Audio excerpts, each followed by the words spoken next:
സമരം ചെയ്യുന്നവർക്ക് പോലീസിന്റെ ഭാഗത്തു നിന്നും പരിഗണന കിട്ടാതെ വരുന്നുണ്ടോ? പോലീസിൻ്റെ ഭാഗത്തുനിന്ന് ഒരു പരിഗണനയും പ്രതീക്ഷിച്ചല്ല സമരക്കാർ ഇവിടെ എത്തിയിട്ടുള്ളത്.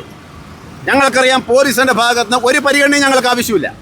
കേരളത്തിൽ ന്യായമായ ഉന്നയിച്ചിരിക്കുന്ന ആവശ്യം PSCയുടെ ഭാഗത്തുണ്ടായിരിക്കുന്ന കെടുകാര്യസ്ഥത, അഴിമതി, അനാസ്ഥ, അവിടെ ശുനകന്മാരും ശുംഭന്മാരും കയറിയിരിക്കുകയാണ് കേരളത്തിലെ PSC തലപ്പത്ത്. ഈ ശുനകന്മാരും ശുംഭന്മാരും ഭരിക്കുന്ന കാലത്തോളം കേരളത്തിലെ PSC അഴിമതിയുടെ കൂത്തരങ്ങായി മാറും. ഈ സാഹചര്യം മാറണം.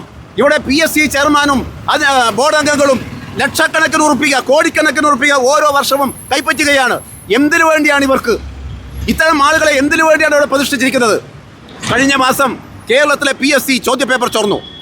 ആ ചോർന്നതിൻ്റെ ധാർമ്മികമായ ഉത്തരവാദിത്വം കേരളത്തിലെ PSC വകുപ്പ് കൈകാര്യം ചെയ്യുന്ന കേരളത്തിലെ മുഖ്യമന്ത്രി, ആ മുഖ്യമന്ത്രിക്ക് ചങ്കൂറ്റമുണ്ടോ ഇതിൻ്റെ ധാർമ്മികമായ ഉത്തരവാദിത്തം ഏറ്റെടുക്കാൻ?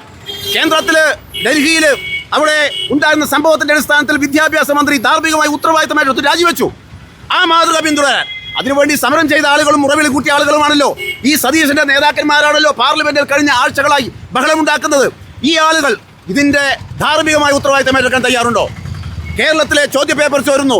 കഴിഞ്ഞ 10 വർഷത്തിനിടയിൽ ക്രമം വിട്ട് നിരവധി ആളുകൾക്ക്, സ്വന്തക്കാർക്ക്, ഭരണകക്ഷിയുടെ ആളുകൾക്ക് നിയമനം നൽകിയിട്ടുണ്ട്. സമഗ്രമായ അന്വേഷണം നടത്തണം. തികഞ്ഞ അഴിമതി നടന്നിട്ടുണ്ട്.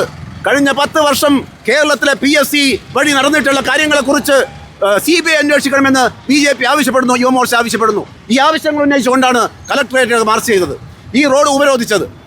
അവരോട് കാണിക്കേണ്ട ഒരു മിനിമം മര്യാദയുണ്ട്. ആ മിനിമം മര്യാദ പോലും പാലിക്കാതെ പോലീസിന്റെ നടപടിയെ ഞങ്ങൾ ശക്തമായി എതിർക്കും, ഭാവിയിലും എതിർക്കും. ഈ സമരം തുടക്കം മാത്രമാണ്. ശക്തമായ പ്രക്ഷോഭത്തിലേക്ക് BJPയും യുവമോർച്ചയും ഇനിയുള്ള നാളുകൾ മുമ്പോട്ട് പോകുമെന്നുള്ള കാര്യത്തിൽ സംശയം വേണ്ട. കേരളത്തിലെ ഭരണകൂടം കാത്തിരുന്നു കാണുക. BJPയുടെയും യുവമോർച്ചയുടെയും സമര വേലിയേറ്റം, സമര കാഹളം നിങ്ങൾക്ക് കാണാം. ശക്തമായ മുന്നറിയിപ്പുമായി ഞങ്ങൾ ഇനിയും വരും.